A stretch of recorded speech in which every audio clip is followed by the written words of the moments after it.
He was a massage therapist. He was a lot of different things. They focused on the fact that he was black. BLM cared about him because he was in a house. They nearly entirely ignored the fact that he was autistic because autistic people are more likely to get killed by police officers than black people by a lot. 71% of the 85 people killed by police in Portland were mentally ill. An overwhelming majority of them autistic, but claim to be just mentally ill, so they can infer to the public that they're schizophrenic. Elijah McClain had autism. They always put it at the very bottom, the very last thing that they say. A very unassuming life on the autism spectrum. No, no, no, no, no, no, no, no. The man was killed for being autistic, not for being black. That is standard procedure for homeless people, for disabled people, especially if they're called mentally ill. This is not standard procedure for black people in houses, and you all know it.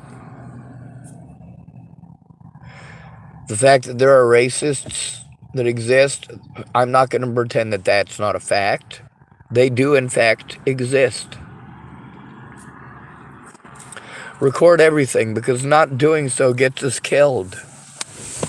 When you make us go in alone, it gets us killed. It makes us vulnerable. You make us vulnerable. When we go to our trusted adults, how do you treat us? Do you try to talk us out of turning it in?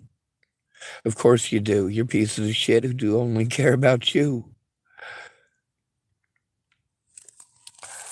If you don't record it, they get to pretend it never happened. Police get to harm us. The public gets to harm us. And if it's not recorded, and I have to just take your word for it because you didn't go in with me, you didn't speak up. You didn't speak up about what you knew with me to the police like you were fucking supposed to. Nobody did. Nobody did.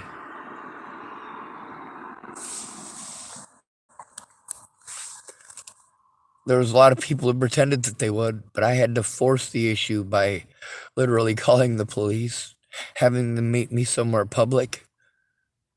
In Chapel, Nebraska, it was the church. The Catholic Church right across the street from Hanson's Texaco.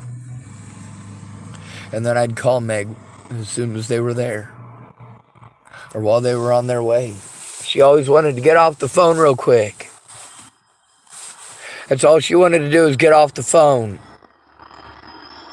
She was unwilling to make the calls with me because she knew they'd be recorded. Well, that's what I'm supposed to do, is record everything. Instead of her making calls with me that were the most important calls, she wanted to make them for me. She had my permission to make those calls. She was supposed to set up an appointment, not to talk for me when she didn't fucking listen. She was too busy talking about herself. Meanwhile, she works at University of Nebraska at Lincoln. She's also a Nebraskan. Because of working at the University of Nebraska at Lincoln, she should know the mandated reporter stuff. Obviously she doesn't, or she doesn't care.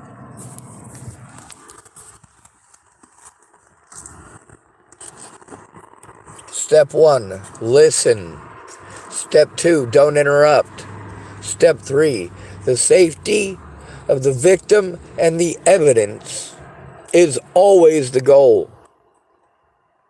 Step 4, don't talk about yourself.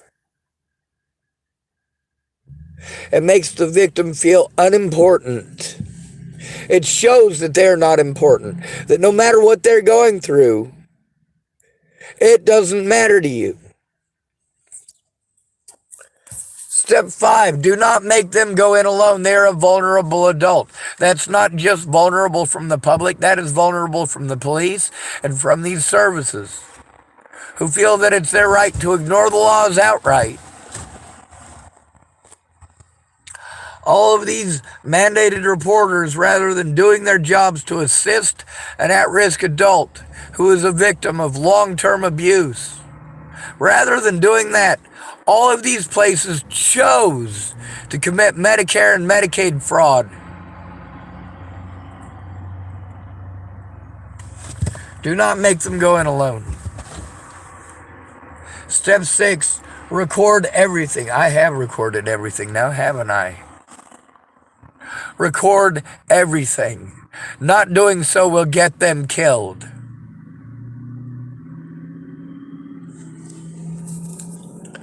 Look at Elijah McClain.